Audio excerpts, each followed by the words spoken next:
बिस्मिल्लाहिर्रहमानिर्रहीम, अस्सलाम वालेकुम। मेरा नाम मोयद जाफरी है और आज हमारे साथ मौजूद हैं ईसा नकवी। पहले भी आप जानते हैं हम लोग पाकिस्तान और पाकिस्तान से जुड़े जितने तमाम अहम मामलात हैं, ख़ास तौर पे आजकल ख़ित्ते के हवाले से, जैसा कि हम जानते हैं बहुत सारी मुख्तलिफ डेवलपमेंट्स अफ़गानिस्तान के हवाले से चल रही हैं। तो इन तमाम डेवलपमेंट्स और उनका पाकिस्तान के तनाजुर से जो मामलात हैं उस पर बात करने के लिए हम आज ईसा की मदद लेते हैं। ईसा, क्या हाल है आपके? खैरियत से हैं? बिल्कुल ठीक, आप खैरियत से हैं? अल्हम्दुलिल्लाह। इस्लामाबाद की हवा तो आजकल बहुत तेज है और ये जैसा कि हम देखते हैं एक के बाद दीगरे मुख्तलिफ ममालिक के जो वजीर खारजा वो इस्लामाबाद का रुख किए हुए हैं। बुनियादी तौर पर वजह क्या है? क्यों वो पाकिस्तान इस तरह से यूरोपियन, खास तौर पे अमेरिका और उसके इत्तेहादी जो है वो पाकिस्तान के दौरे क्यों कर रहे हैं, और वो बुनियादी तौर अंदर की बात क्या है कि वो पाकिस्तान को कह क्या रहे हैं और पाकिस्तान से क्या चाहते हैं? देखिए भैया, 20 साल पाकिस्तान के ऊपर बड़े कड़े गुजरे। ये जो वॉर एंड टेरर थी, डू मोर, और पाकिस्तान को जिस तरीके से Pakistan was pushed against the wall, दीवार के साथ लगाया हुआ था पाकिस्तान को। एक बड़ी रेयर अपॉर्चुनिटी क्रिएट हुई है। अब अमेरिका की पॉलिसी नाकाम हुई, अमेरिका को जिस तरीके से अफगानिस्तान से गया, शिकस्त हुई, और उस शिकस्त का बरमला इजहार उनके अपने लोग जो है वो बड़े सख्त अल्फाज में कि इट्स द नेकेड ट्रूथ कि अमेरिका जो है वो हार गया अफगानिस्तान में, उसको जाना पड़ा। अब ज़ाहिर है सेंटर ऑफ ग्रेविटी जो है वो शिफ्ट हुआ है। पाकिस्तान जिसको वो एफ पाक करके डील करते थे, और भारत को जो कि हम्म। अमेरिका का इस खित्ते में चीन के खिलाफ पिट्ठू है, उसको वेटेज देते थे कि वो अफगानिस्तान का एक जेन्युइन स्टेक होल्डर है। आप अंदाजा लगाएं, 15 अगस्त को काबुल जो है उसका टेक ओवर होता है। 15 अगस्त से 23 अगस्त तक नरेंद्र मोदी के साथ दुनिया के किसी लीडर ने राब्ता नहीं किया। 15 अगस्त को हुआ था वो उनके इंडिपेंडेंस डे के हवाले से हुआ था। जी हाँ। 22 अगस्त और 23 अगस्त तक उनका डिप्रेशन और एंजाइटी इतना बढ़ गई थी, क्योंकि दूसरी जानिब पाकिस्तान के वज़ीर आज़म के साथ जब ये वाक़यात हो रहे थे, उसी दौरान तैयब अर्दवान का फ़ोन आया। उसके बाद एक सिलसिला जो है वो शुरू हो गया। डेनमार्क से, स्वीडन से पाकिस्तान को जनाब जर्मनी से जर्मनी मर्कल। ज ज जर्मनी से और मुख्तलिफ दुनिया के लीडर्स जो हैं उन्होंने राब्ता शुरू कर दिया पाकिस्तान के वज़ीर ख़ारिजा के साथ। फिर पाकिस्तान के आर्मी चीफ के साथ मुलाकातों के लिए जो MI6 के चीफ हैं वो आए। जो उनके मुख्तलिफ ममालिक के आर्मी चीफ्स हैं, इंटेलिजेंस चीफ्स हैं, वो आए। उन्होंने मुलाकातें की। दूसरी जानिब उनसे राब्ता कोई नहीं कर रहा था इंडिया से। 23 तारीख को तंग आके, थक के इन्होंने राब्ते शुरू कर दिए थे, और इन्होंने कहा कि हमारे से भी, हमारे वज़ीर-ए-आज़म से भी कोई बात कर ले। MBA ने बड़े एफर्ट्स किए होंगे, तो इनको इजाज़त मिली। नरेंद्र मोदी ने खुद उठाया फ़ोन। यानी कि remember this, Narendra Modi telephoned Angela Merkel, and then Narendra Modi telephoned Vladimir Putin. इन दोनों को खुद हाँ। टेलीफ़ोन किया। अच्छा, इससे एक चीज़ जो है ना वो हो गई। हमने हमारी जो ज़ाहिर है कि पाकिस्तान को रिलेटिवली एक डिप्लोमैटिक आइसोलेशन कह सकते हैं। पाकिस्तान ज़ाहिर है कि उसको बहुत ज़्यादा फ़ेवर्स नहीं मिल रही थी बैनुल अक़वामी बिरादरी से। चाइना की वजह से, चाइना के हम ज़रा स्ट्रैटेजिकली बहुत ज़्यादा अलाइन्ड हो गए हैं, और अमेरिका नहीं चाहता कि हम चीन के करीब हों। वज़ीर-ए-आज़म इमरान खान ने बताया कि इसके लिए हमारे ऊपर प्रेशर भी है कि हम साइड्स पिक करें। तो इस सारी सूरत-ए-हाल में पाकिस्तान बड़ा फँसा हुआ था।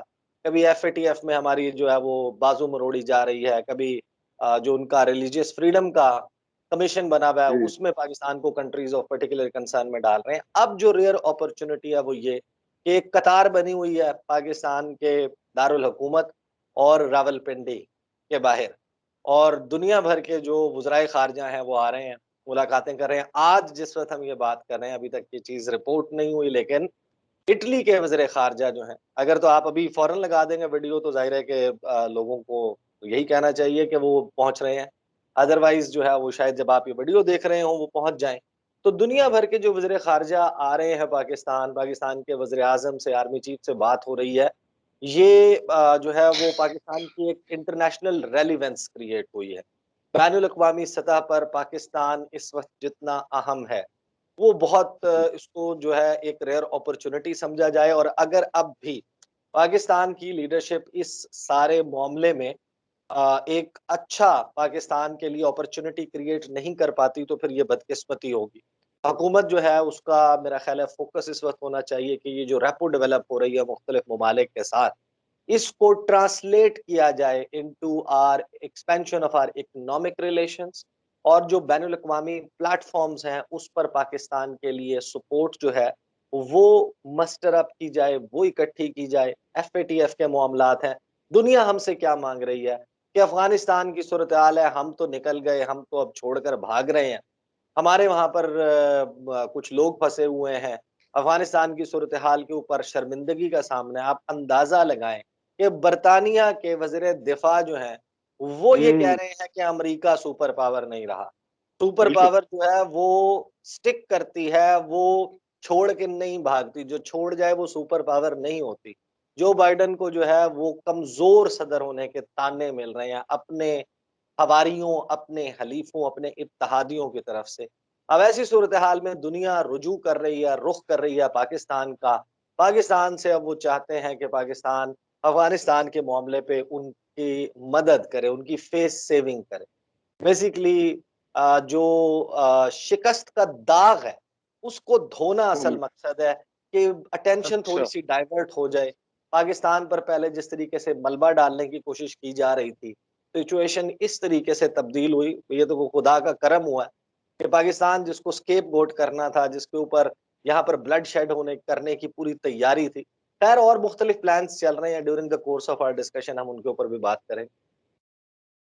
अब जो दूसरी बात अभी आपने भारत का जिक्र किया, अ, भारत की जो पॉलिसी है वो भी दोहरी नजर आ रही है। एक तरफ वो तालिबान को खूंखार दरिंदे और पंजशीर की लड़ाई के हवाले से, जैसा कि हम जानते हैं, पूरा भारतीय मीडिया, उनके जर्नैल, उनके लोग, उनके तज्जिया निगार, सब लोग तालिबान को मतलब माँ बहन की गालियां ही नहीं दे रहे, बाकी हर तरह से बुराई कर रहे हैं और पाकिस्तान को साथ जोड़ रहे हैं।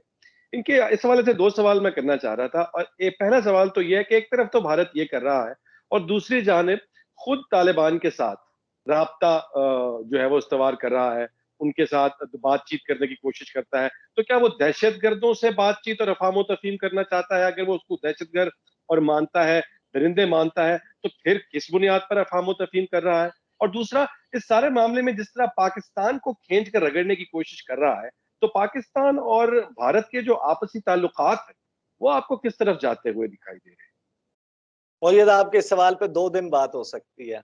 कोशिश हैं? करता हूँ कि 2 मिनट में मैं इसको समेटूँ, इसके बहुत ज़्यादा पहलू हैं। देखें, भारत जो है वो एक न्यू रियलिटी डेवलप हुई है, इमर्ज हुई है अफ़गानिस्तान में, और उस न्यू रियलिटी के साथ डील करने के लिए पाकिस्तान का सहारा, मैंने अभी जो पिछले सवाल के जवाब में बताया कि उस न्यू रियलिटी के साथ आपने कैसे डील करना, किसके ज़रिए करें? अगर आप अपना वज़ीर ख़ारिजा को अफ़गानिस्तान भेजते हैं, वहाँ हुकूमत मौजूद नहीं है। अगर आप अभी उसको अफ़गानिस्तान भेजते हैं, तो इसका मतलब है कि आपने तालिबान की हुकूमत को तस्लीम कर लिया। तीन कर किसके ज़रिए बात करें? पाकिस्तान एक ऐसा हमसाया है जिसके हिस्टोरिकली ताल्लुकात हैं, उसका तमाम जो अफ़गान धड़े हैं, चंद एक स्पॉयलर्स जो भारत नवाज़ हैं, उनको हटा के, बाकी पूरे अफ़गानिस्तान के जो मेजॉरिटी है, लीडरशिप, उसका पाकिस्तान के साथ इफ़ेक्टिव वर्किंग लिएज़ॉन मौजूद है। तो पाकिस्तान से रुजू इसलिए हो रहा है। अब जो भारत है, वो क्लियरली एक स्पॉइलर का रोल अदा कर रहा है, और जिस वक्त हम ये गुफ्तगू कर रहे हैं, मैं इस वजह से टाइम मेंशन कर दूं क्योंकि वीडियो आप कब लगाते हैं लोग उसको रेफरेंस समझ लेते हैं। रात 11:27 है, इतवार का दिन है, 5 सितंबर, जिस वक्त मैं ये बात कर रहा हूँ। ये डिसाइसिव मोमेंट्स हैं पंजशेर के हवाले से। एक एक्टिव लड़ाई चल रही है, उसके जो 7-8 अज़ला हैं, कुल मिलाकर 3610 मुरब्बा किलोमीटर का ये रकबा बनता है, और यहाँ पर फाइट चल रही है। 2 अज़ला ऐसे हैं जिनके ऊपर अभी भी जो national resistance front of Afghanistan है, वो बैठे हुए हैं। एक जो बज़ारक का एरिया है, जहाँ पर मज़ार भी है अहमद शाह मसूद का, अहमद शाह घर भी है मसूद अहमद का। मसूद का, और इसी तरह जो केंज का एरिया है, जहाँ पर ये ट्रेनिंग वगैरह करते हैं अपने मिलिटेंट्स, वहाँ पर जो मुजाहिदीन उनको तरबियत देते हैं, स्टूडेंट्स को, जो स्कूल के कॉलेज के स्टूडेंट्स हैं उनको ट्रेनिंग देते हैं, मिलिट्री ट्रेनिंग। ये 2 जगह हैं, बाकी जगहों पर तालिबान मौजूद हैं, और ये मुतअद्दिद मर्तबा जो है ये एपिसोड हमने पिछले तकरीबन 8-10 दिन में, 12 दिन में देखी है कि तालिबान कब्ज़ा करते हैं, नेशनल रेजिस्टेंस फ्रंट जो है वो उनसे कब्जा छुड़ा लेता है, ये फिर करते हैं और उस दौरान भारी जानी माली नुकसान दोनों तरफ रिपोर्ट हुआ है। लेकिन तालिबान की इस वक्त उनको अपर हैंड इस वजह से हासिल है कि अब तक जो कुमक, जो इमदाद मिल सकती थी इस नेशनल रेजिस्टेंस फ्रंट को, जो फॉर्मर नॉर्दर्न अलायंस है, वो नहीं मिल सकी, क्योंकि इन तमाम ममालिक की जिन्होंने इनको असलहा देना था, चीजें देनी थी, वो उनके शहरी काबुल में फंसे हुए हैं। अगर वो ओपनली ये काम शुरू कर देते हैं तो उनके शहरी तालिबान जो हैं उनके हाथों कॉम्प्रोमाइज हो। नुकसान हो सकता है। तो इस वजह से ये अपर हैंड उनके पास है, अगरचे परखोर की बेस से इतलात हैं कि कुछ चॉपर्स फ्लाई कर रहे हैं, वो अच्छा पंचेर अच्छा। में एयर ड्रॉप कर रहे हैं ताजिकिस्तान से आकर वेपन्स।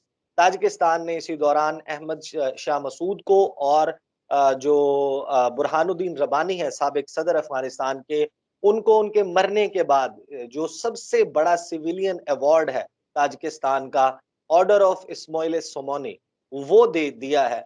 और ये जाहिर है कि भारत का एक कनेक्शन है। तो भारत जो यहाँ पर कर रहा है, उसको भी एक चेंज्ड रियलिटी का सामना है। एक तो आपने कुछ कश्मीर के हवाले से स्टेटमेंट्स देखी होंगी, सुहेल शाहीन ने जो गुफ्तगू की, अलकायदा का भी एक बयान जो है वो आ गया, उसमें भी कश्मीर का तज़किरा था। तो भारत की दौड़ें तो लगी हुई हैं। भारत ने 20 साल में बड़े कदम जमा लिए थे, पंजे गाड़े हुए थे अफगानिस्तान में। अफगानिस्तान पाकिस्तान के खिलाफ इस्तेमाल कर रहा था।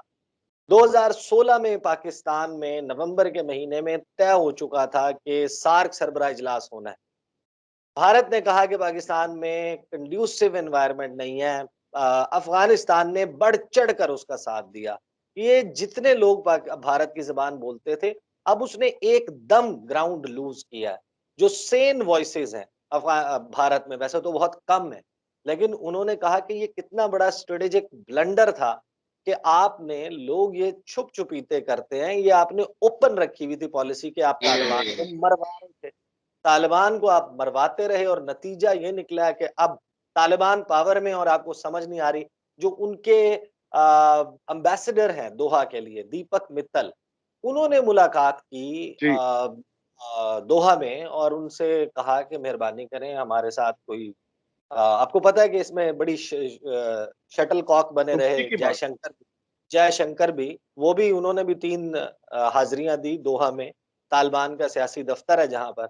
अब कोई मुझे ये ना बताए कि दोहा में जो है वो अब भारत का वज़ीर ख़ारिजा 1 महीने में 3 दफ़ा जो गया है, वो कोई इनके आपस के बायलैटरल ताल्लुकात हैं। ज़ाहिर है क्या करने गया वहाँ पे? आप ओपनली कहें या ना कहें, आप तालिबान का तरला मिन्नत करने के लिए गए हैं कि आप हम बस हमसे हो गई गलती, अब इसको जो है ना एक वर्किंग रिलेशनशिप बना लें।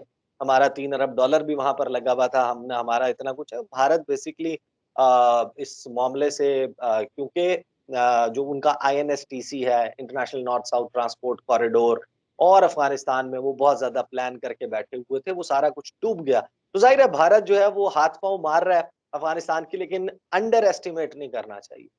भारत जो है उसको अमेरिका की मुकम्मल आशीर्वाद, अमेरिका जो है वो पाकिस्तान के साथ डील जिस तरीके से जिस लेवल के ऊपर कर रहा है, वो लेवल नहीं बनता था।